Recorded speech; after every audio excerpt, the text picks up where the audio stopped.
which would be around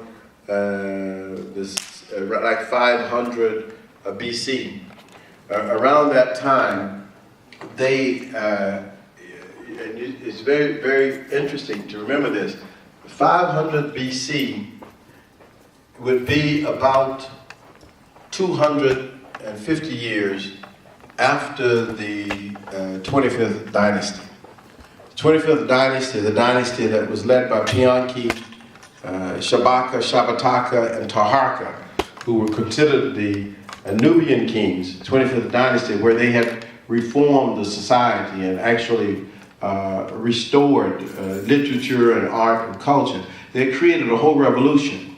So the vestiges of that were still in place when Pythagoras came to Egypt. So he would have learned art, he would have learned architecture, he would have been exposed to religion. You remember around the same time, Herodotus, who was a historian, traveled to Egypt, and he said that the names of all the gods, or nearly all the gods of Greece, came from Egypt. So he would have learned religion. He would have been exposed to medicine, of course, and he would have been exposed to law, as well as to geometry and mathematics. But the theorem was the only thing that I just haven't studied Pythagoras very deeply, but I just know he created the theorem, but he probably was exposed to a lot else. Very good question. Yes? I visited Nubia a few years ago, and it's in shambles. What are some of the factors that made it this way today? Okay. Well, it's a good question. She said that she visited Nubia and it is in shambles. Nubia is actually the whole Nile Valley is in shambles in one sense. The history of the Nile Valley is incredibly complicated. The two main civilizations that we think of in the Nile Valley are the Egyptian civilization and the Nubian civilization. And we go to Nubia every year. We go to Egypt every year at least. And what is called Nubia is the southern part of Egypt and the northern part of the country of Sudan. That constituted in the old times Nubia. In the north of Egypt today, you have people who were not the original Egyptians. It's just like in the United States of America. In America, you have people who are not the native peoples. And you look all over this country, all over Pennsylvania, you see all these white people and all these black people and Latino people and Asian people, but those were not the native people of Pennsylvania, you see, of this area, I should call it. The same is with Egypt. In Egypt, Egypt was first invaded in 660, well, actually first invaded in its delta region by Asian people in the 1500s BC. These were called the Hyksos. They invaded the delta region and they were there for about 150 years. All they did was much like the white people did in Texas. They were just settlers. They just went out there and they said, okay, we're here. And so they had to be driven out, and they were eventually driven out. But then in 660, the Assyrians conquered Egypt in 660 BC. After the Assyrians conquered, they were driven out. Then the Persians conquered in 525 BC. Then the Greeks, and they were driven out. Then the Greeks conquered Egypt in 333 BC under Alexander the Greek. And they stayed in Egypt for 300 years. The Greeks. Now this is Greeks staying in Egypt and mainly staying in the north. And of course, 300 years is a pretty good time. Just think the United States is just a little, maybe not quite 300 years old, right? So you got the United States is not quite 300 years old. The Greeks were in Egypt 300 years. So you have the intermarriages, the integration of the original black people of Egypt with the Greeks and so on. Then the Greeks leave. They are kicked out actually when Cleopatra commits suicide, and the Romans take over in 30 BC. When the Romans take over, the Romans keep a garrison of Roman troops in Egypt for nearly 600 years.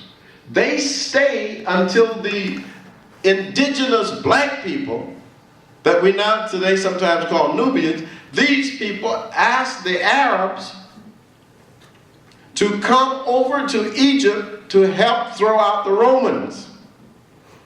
The Arabs come to Egypt in 639 AD. They come from Arabia. They are led by a very skillful general by the name of El-Az. General El-Az fights the Romans, defeats the Romans, kicks them out of Egypt, and then the Arabs stay. And they stayed in Egypt, and they still are in Egypt, but as they stayed in Egypt, they didn't stay in charge of the government because the Turks, the Ottoman Turks came, conquered them, and then the Turks brought in Russians, Albanians. I mean, you heard of Muhammad Ali. Muhammad Ali, leader of Egypt, was Albanian. He was neither Arab nor Turk. He was an Albanian. So you have him. You have the Greeks. You have the Turks. You have the Russians. You have the Arabs, and then after the Ottoman Turks, you have the British, the French. 1799, when Napoleon's army comes in, conquers Egypt in 1799. And then they only held Egypt for 2 years before the British took over from them. And the British held Egypt and let a Greek king rule. He was either Greek or Turk. King, the family of Fuad. They ruled Egypt until 1952, when there was a coup d'etat, and Nasser came to power. Colonel Nasser came to power as the leader of Egypt, but he reasserted not the African, indigenous, Nubian culture, but he reasserted the Arab culture and Islam. And that's been the history. So in the southern part today, when I take people to Egypt, we go to the villages and see the black people. We go to the black villages in Egypt, talk to the black people, and have one of my good friends, Mr. Urkabi, who's a Nubian man, have him to tell the story of Egypt from a black point of view. And here you get a black Egyptian talking about the history of Egypt in ways that we have never heard before, because basically what you see on television is what I call the Arab conquest of Egypt, just like you see the white conquest of North America. And you don't talk to the Native American. People come here from all over the world to North America and never see a Native American. And say, whoa, well, America, I didn't see no Native American. People do that in Egypt. Say, well, I don't see no black people. But the black people are there. And so we go. So I think it has a lot to do with the fact that they have neglected that region, and even the education of the Nubian people has not been up to par. I mean, you do have them in the military a lot, but you don't have them in the higher education or in politics, because Cairo particularly, which is a new city, relatively new as far as Egypt is concerned, because it was created in the 600s AD. Cairo is relatively a new city in Egypt, but it has become the Mecca for the Arab world. So people from Iraq, from Syria, from Kuwait, everybody, they have homes in Cairo. So Cairo has become the biggest Arab city in the world, even though it's in Africa. So I guess I'm answering your question indirectly, but the black people in Nubia, that whole region is poor, and it's basically poor because the Nubians are treated like second-class citizens in their country, just like the Native Americans on reservations here. Yes, ma'am. I'm Queen Mother Sibley from Volta region in Ghana. Thank you. I want to thank you for this wonderful lecture, and to say that we on the continent of Africa, we feel very strongly that our brothers and sisters over here are not working very hard now because each time there is an emergence of a leader, he is slaughtered and they become orphans. And we are feeling that it is time now, an apology was rendered to them, and perhaps a compensation by the white man. But this is not happening. And the white man, knowing that we are on the continent of Africa, will come together with our brothers and sisters over here to reason, have placed chaos on the continent, knocking our heads together. I want to ask you, how possible could this be that the white man has used the black man so much in acquiring wealth? When is the black man going to enjoy the labor, the evidence of the labor given the white man? Very good. And when is the white man going to accept that he has abused the black man by forcibly putting him, acquiring wealth for him, to demand an apology or to come up with an apology? This I want to. Reparation is so important to us over on our continent, and I don't know when this is going to happen.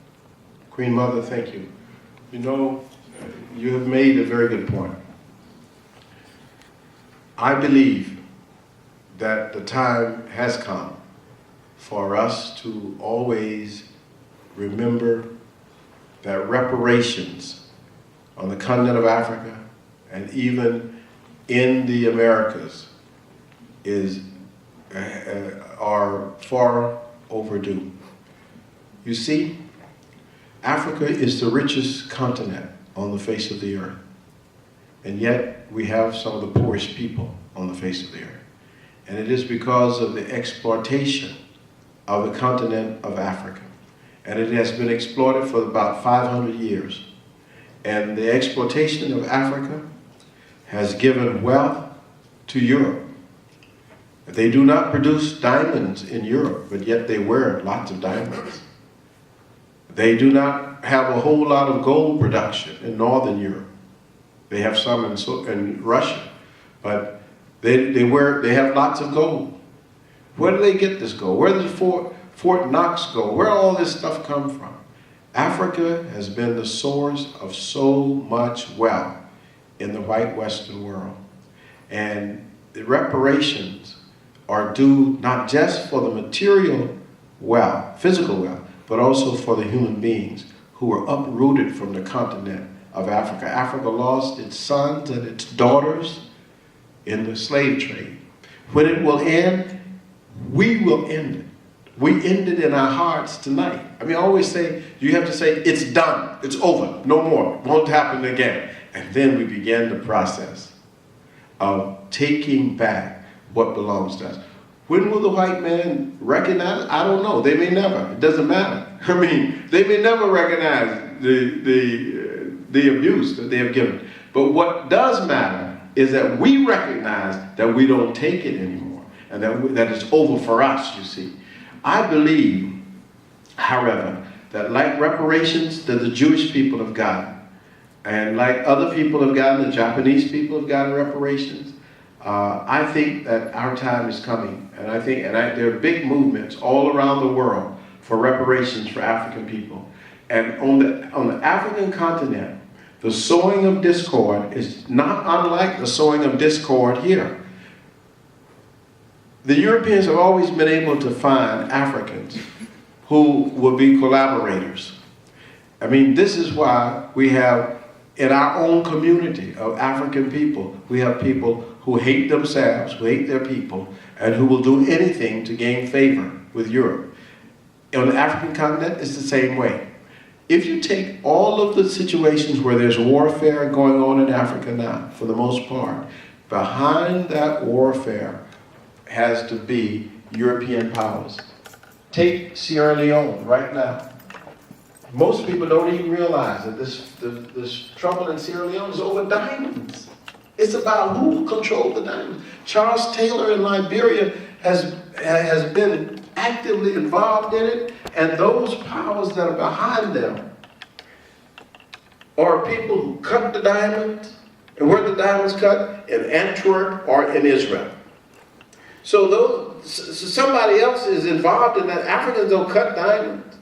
They don't make those rings and those earrings and stuff. This is somebody else is involved in that. And the same is true in Angola.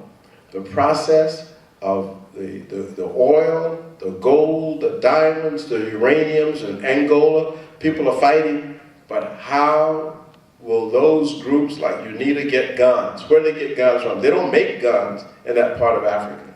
They get the guns from Europe. Well, how do they pay for the guns? They pay for the guns by giving the people the wealth of the nation. And so that helps to continue the creation of conflict and so forth. But I believe, Queen Mother, with all due respect to your question, your statement, it's my belief that we are on the verge of a new day in Africa. I really believe that. I don't think, I look at what's happening right now throughout the continent, and I've traveled to about 27 countries in Africa, and I look at what's happening in Africa, and I have hope. I have one major concern, though, and I should voice it, and that major concern is a religious concern. It has to do with the rise in some countries of a really strange evangelical Christianity and a strange fanatical Islam. Those two things scare me, but nothing else in Africa scares me. But those two things, I think, are the key things to deprive Africans of their livelihood, deprive Africans of their wealth, and to deprive Africans of their cultural expression. Because when these religions come in, they come in and they undermine the traditional systems. And they undermine all of the values. Let me just give you one point. In Ghana itself, because I'm installed in Ghana as a Chidomhini of Tafo in the Achem region. And in Ghana, what we have discovered is that before Christianity, you had less crime and less corruption than you have once you get Christianity. The more Christian people come, the more crime is created. And you have to ask yourself the question, the traditional society seemed to have held people together in a value system and an honor system that was so strong and so powerful that it was hard to break that system. But then, when you get these foreign religions coming in, they undermine the relationship between elders and children, which is an old traditional pattern. You respect your elders. But what the Europeans brought in was, you don't have to respect your elders if you know more Bible than they do. You don't have to respect your elders if you know more Quran than they do. So that's a whole different system that creates now tensions in the society that were not present in the past. So that's another issue that's got to be confronted. But yes, sir. Thank you very much for coming through. Thank you. What do you think is the best way for, like, a lot of youth who aren't culturally attracted to be able to start being able to read books like Afrocentricity and other books that you've written and books written by Dr. Naeem Akbar, and I really think it's the best way that we can kind of, I don't want to say market, because that makes me business so much, but in a sense make it attractive for them so they can realize that their pattern of success and their pattern of self-satisfaction, you know, can be found once they get a couple of the keys to know who they are, or at least get some direction. It's a good question. And I've wrestled with this question myself, but I always say that part of it is that those people like yourself, you should start a small study group. That's one of the things too. Start a small study group. And that could be outside of the classroom. Start a small study group and say, look, you know, I mean, even if it's 3 or 4 people, you start a small study group and y'all read and y'all discuss and, you know, you say, okay, this week we're going to do this book, next we're going to do this book, and what do you think? I think that's one way. It increases consciousness, and you will discover that there will be a pattern, and other people will join you, and it will be a wonderful thing. I think you can show videotapes. I think, there's a beautiful videotape by Dr. John Henry Clark that Wesley Snipes made, A Mighty Walk. I mean, so there's some interesting things that will help to create consciousness, and this will be a very useful form as well. But it's a good question. Yes, sir. As you travel and talk to a lot of different students, like young students, like what is your general observation of how young, my brothers and sisters in there, about what we think, what direction we're going toward? Because as I talk to more people, and I mean, as I look around, I'm not going to use my neighborhood, for example, for the whole country. As I look around the neighborhood, I see a lot of stagnant, educational, everything, because I see my roommate, matter of fact, he dropped out of school. He said he didn't want to have anything he wanted to do with school. I have a couple other friends, they were smart when we were younger. We studied together, and now everybody's kind of like pushing school to the side. And I'm feeling like a general sense of like everybody's taking school and putting it secondary, and they're putting, jobs, and everybody wants to do everything else but get an education nowadays. And I can even see it with myself sometimes. Yeah. Some days I wake up and I'm just like, well, I'd rather go to work today than go to school. Right. And I worry about that sometimes when I sit down Yeah. and I think about it, because what's more important than my education? Right. During the Dr. Martin Luther King, we fought hard for education, and now people are kind of taking education and putting it, secondary, something they can do instead of something that they need. You have touched upon an issue that is in all of our families. I mean, it's not just your neighborhood. It's my neighborhood. It's my family, my children and nephews and nieces, and we have the same discussion all the time. I mean, we see it with our kids who were sent to on the Black College tour, and sent on the Black College tour, and we thought, well, wow, they're good, smart kids, and they just decided they didn't want to go to college. Don't worry, and that really shocks us, because what happens. What I think the issue is, I tell you what I think the issue. I think the issue is two things. Maybe it's even three. The first one is that the parents, those of us who are older than you, have not been successful in really emphasizing what our parents emphasized to us. And that is that education was the thing that nobody could take away from you. That's what I grew up with in Georgia. They would always say to me, you get an education because nobody can take that away from you. You get a job, they can take away from you. They get this, but you get an education. The second thing is that I think that with our young people, that television has a great impact upon them, particularly on the whole notion of material possessions. That somehow, if Puffy can do it, I can do it.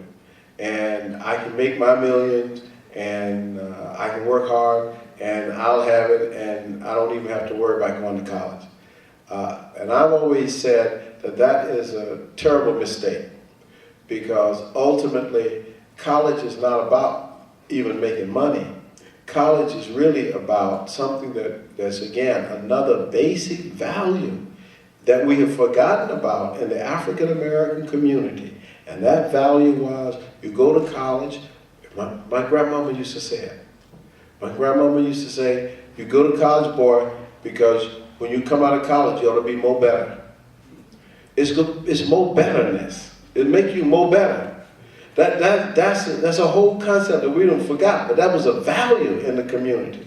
That there was something valuable about that. And there's another point that I want to make. I think a lot of young people drop out because they are confronted with an education that they don't find relevant. See, I'm a consultant for school districts where we rewrite curricula for schools. And what I've discovered is that in those elementary schools, particularly, and middle schools, where the curriculum turns from inside out, where you start with the child and her culture, his culture, and you go out, that the child is more attached to the subject. And whatever the subject is, I mean, if I'm teaching biology, there's no reason for me not to let people know that Ernest Just was a good cell biologist. He was an African American and was one of the best cell biologists of his time. I mean, I think that you have to bring that in, not necessarily to teach Just, but just to let people know that this is irrelevant. This subject is relevant to you. It's not just, you're not just learning about dead white men. You know, this is relevant to you. And that's why, and let me just say this, I'll say this to y'all, because y'all may be different. We were at Bowie State. We were at two HBCUs. We were at Bowie State and we were at Virginia State recently, right? And I said this to them, I'll say this to y'all too. There has to be discussion of African scholarship, intellectual thinking on black college campuses. You can go to college campuses and not even see in the bookstores. I used to go to the bookstores. If I come here early, I would go to your bookstore just to see. You walk in the bookstore at a black college and I don't see my books. I've done 47 books. I don't see any of my books at black colleges. I go to Berkeley, I see my books. Now, it doesn't make any sense to me.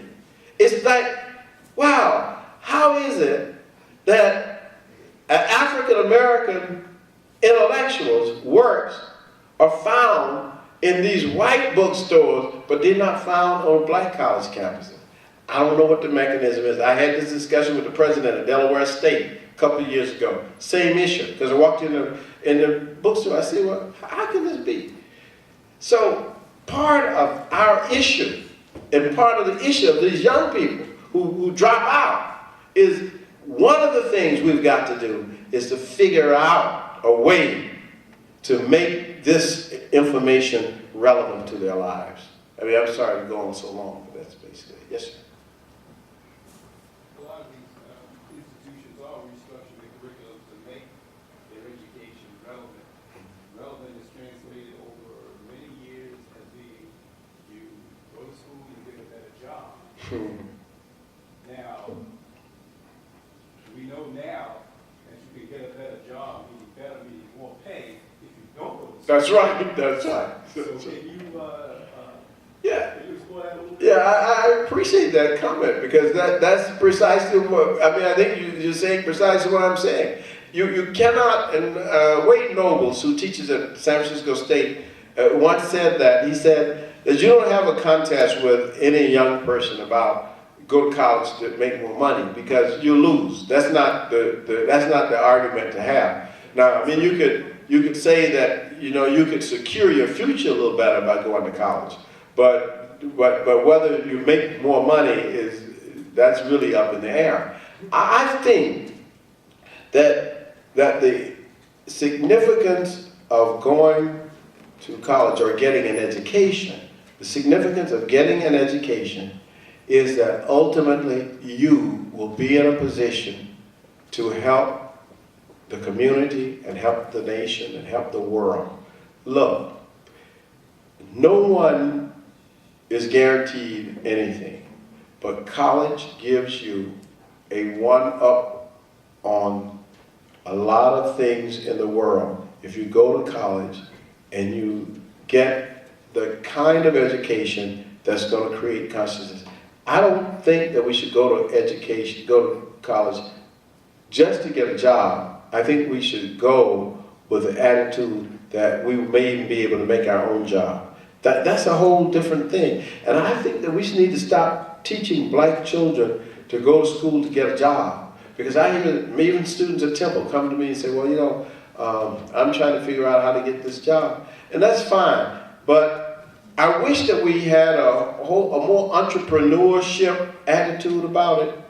I was just reading an article today, and I was just telling Anna about it, about a paper. There's a newspaper I get, African Sun, it's called, comes out of New York City. And the African Sun is a very good newspaper, gives you a lot of information. And the brother who was writing it was a Nigerian. He was writing about the fact that the Indians, the Hindu Indians who live in America, own 750 companies in Silicon Valley. And he was saying, compared to us, he said, continental Africans who are here, who have, as our education standards are just as high as the Indians, but they own 750 companies in Silicon Valley. And they own 85% of all motels in America are owned by Indians. They just got here a few years ago. They own 85% of all motels. He said the problem in the African community, he was talking about continental, but I think he could apply it to the African American too, is that we don't have this entrepreneurial spirit of saying, look, I'm gonna risk something to do this. And I think education is risk too. Say, I'm just gonna risk, if I got $5,000, $2,000, I'm gonna take a risk and put this money out there and I'm gonna work hard. If it takes me 20 hours a day, I'm gonna work. I'm not gonna party, I'm gonna work 20 hours a day, because in about 5, 10, 15 years, I won't have to work that hard. We're not there yet. It's not, that mechanism doesn't work. I spoke at Michigan State University last week. At Michigan State University, I have the misfortune of speaking at Michigan State on the same night as the black students were having a date auction. A date auction. You know what a date auction is? I'd never heard of it either. That's right. Where the boys auction, the girls and the boys are auctioned off to each other, right? I happen to have the misfortune of speaking, and the brother who invited me, he said, "Man, I want to apologize, because who came? The Latinos and the Asians to hear me speak. A few blacks. I mean, really, you have to be fair. There were about 100 people, but the majority of them were Latinos and Asians, because the brothers and sisters were at the date auction." So slave trading. So there's something here that I can't quite get a handle on. That is almost like just to put a little bit of pleasure aside until you do this thing, to get this education out of the way, knock it out, get it done, move on through it, then have all the pleasure you want. They used to have a psychological term for it. I can't. What do they call that? They call it just postponing gratification. And the argument is that many people have a problem because they can't postpone their gratification. They got to have it now. And then so you look around in the libraries, and you look around in the computer rooms, and you don't see them because they want to party. Y'all who are here, y'all let them do that. Y'all go and hit them books. And go do fine. Finish. Yes, sir. I know you were talking about one other question is how do you get these African indigenous groups to get more assertive in the government, to get more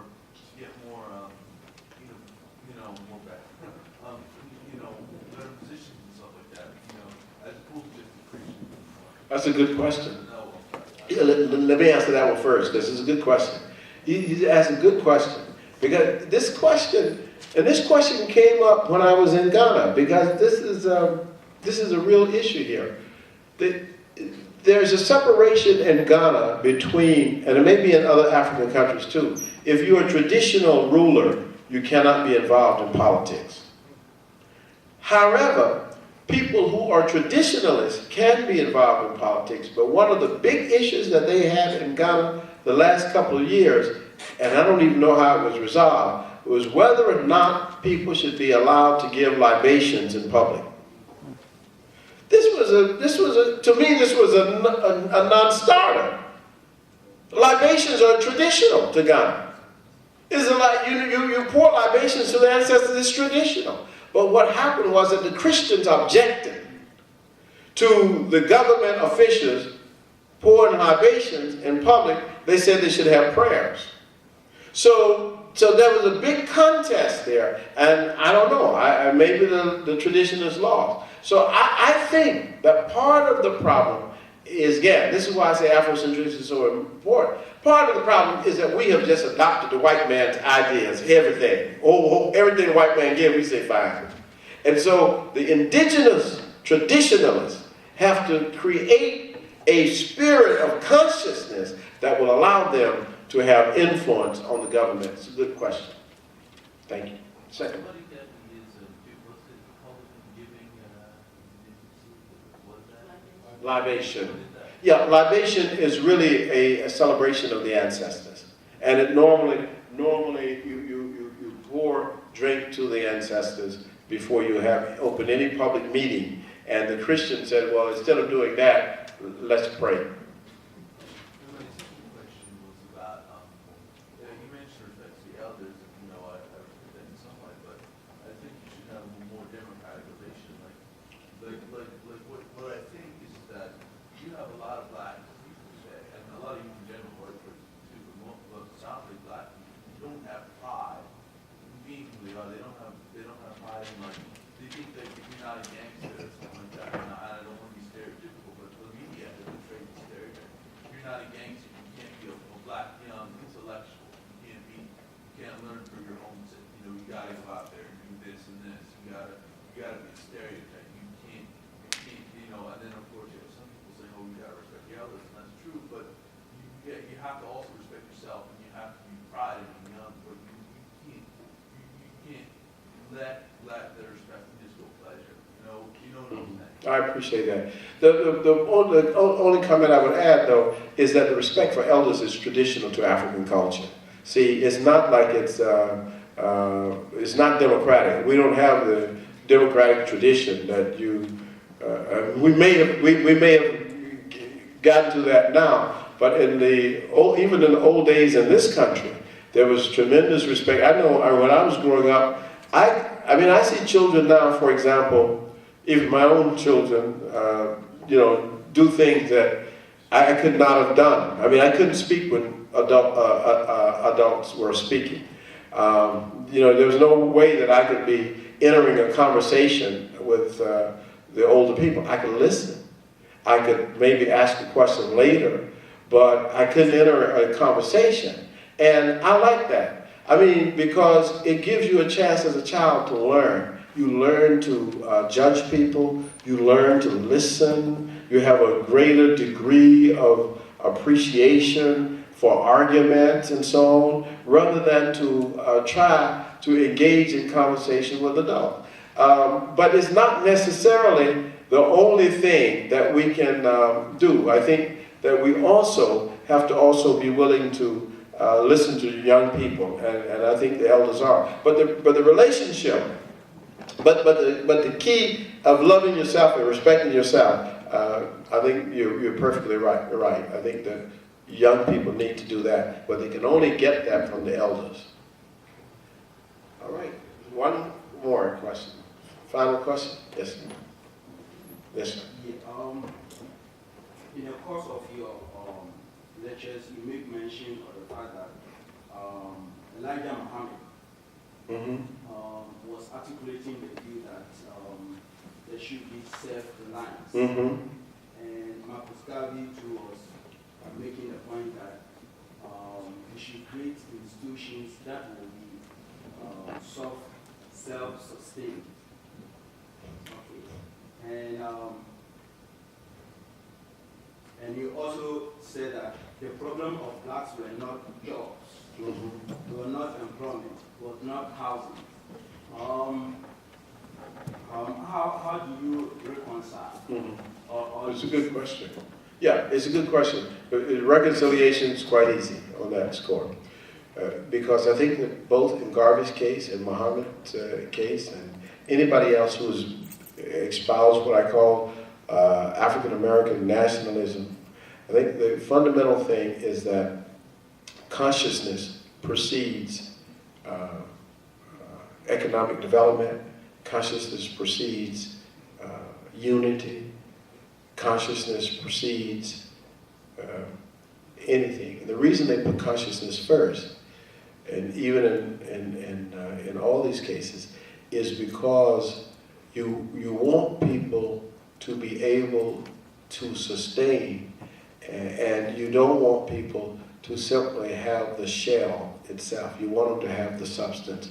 I'll give you another illustration that might help us here. You see, you sometimes hear people say, African people need to come together in unity.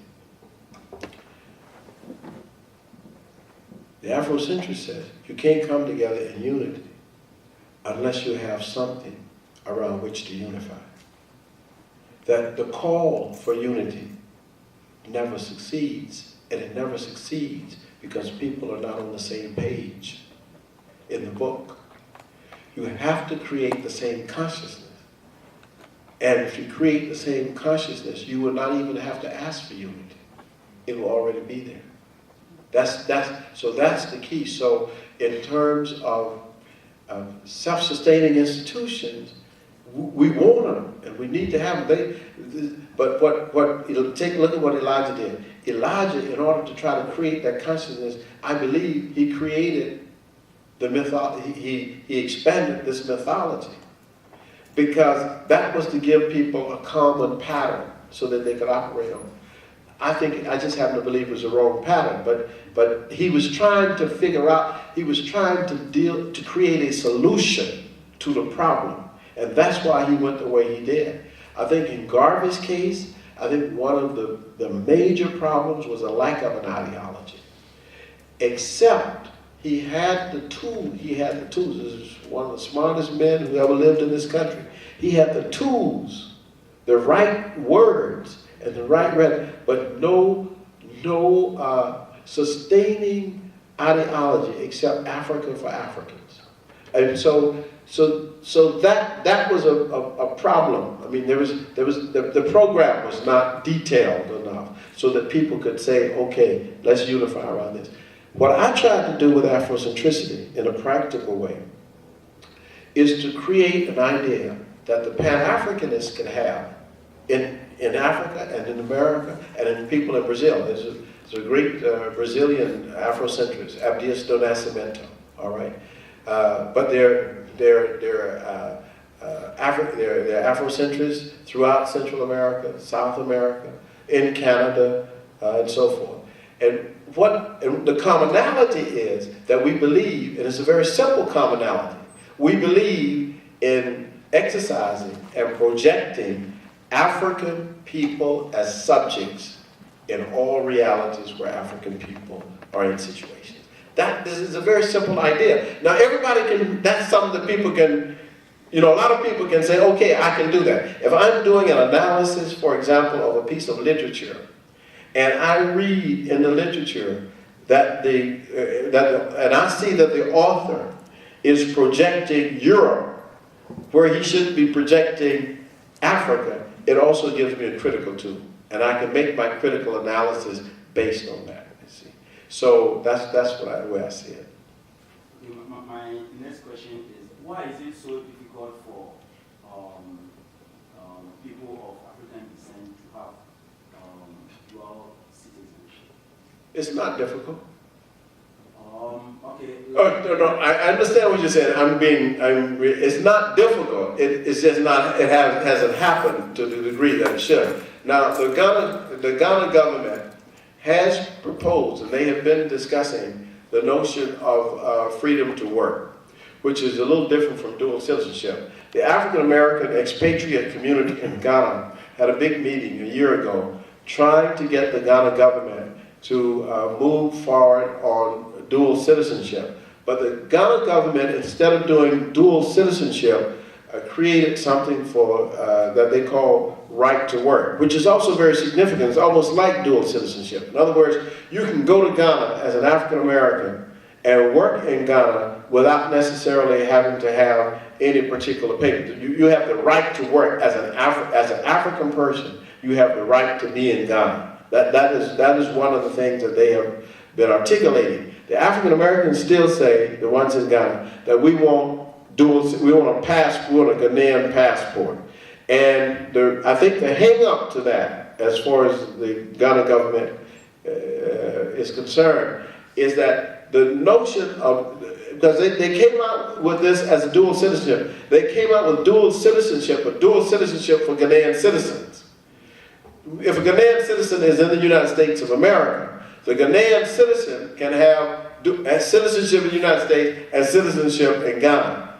But the African American can have right to work in Ghana, which we don't have now. You have to go through all special kind of stuff, but you can have right to work without having to go through some special program, you see. So I think the dual citizenship really was a way to get the Ghanaians who are living outside of the country to participate in the economy of the country. So that's where that came. The discussion about dual citizenship over the last 3 or 4 years in Ghana has really been about that. But what it turned out to be was dual citizenship for Ghanaians who were outside Ghana. And for African Americans and other people, it would be something different. It would be a right to work. But I think it's difficult because this is one of the issues that came up in Ghana, and I think will come up in other African countries. It's difficult because they are concerned about African Americans who may be spies of the American government. For the American government. They're concerned about criminals coming to Africa and saying, okay, so they raise a lot of questions in the newspaper about this. And I mean, it's a very technical issue because when you start saying you can give dual citizenship, you gotta look at a lot of issues. I mean, we look at Israel and always say that in Israel the Jews have dual citizenship. Well, they have a religious ideology. Again, I get back to this point. You can't do anything without a common ideology. And if you don't have a common ideology, you may be bringing into Ghana or into Nigeria all kinds of people with strange ideologies which may be against the government, against the country. So if we all were, it would be great if we were all Afrocentrists. Then I think we can make a whole argument that Africa just are, because we all love Africa, we have this whole driving for, but there are a lot of variables in that.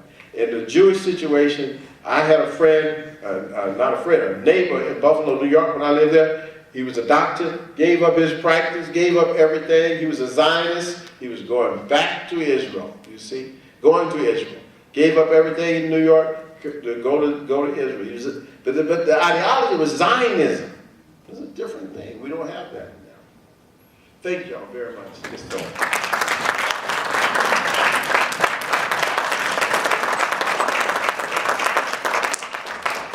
Okay, again, we want to take time to thank Dr. Asante for being here and sharing with us the real meaning of Afrocentricity. I think that for those people, and I know that there are some who use the term,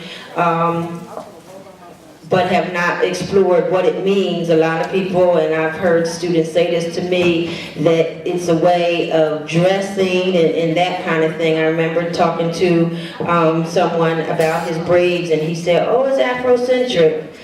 And of course I corrected him to let him know that that's not exactly what Afrocentricity is, but now we know truly what it means. I just want to talk about, just a minute, about the fact that those of you who are here are evidently of a conscious mind about the subject, and that's why we got the sign-up sheet, because we want to call you again. I very strongly think that we need to have a part 2 where we are discussing this kind of thing. Earlier today, I kind of got on some of the members of the Greek organizations to I guess bring to their attention that they do not participate in things that are other than social. Most of the educational programs that I have given this month and in recent semesters, they don't come to. Now there are maybe 1 or 2 in here, but for the most part, they're not here. And they are a large faction of our campus. And maybe we can't touch them right now. We may need to get ourselves together and have the think tank that Dr. Asante mentioned, but then we need to reach them also. Thank you. Please join us for a reception outside. Thank you, Ms. Storm.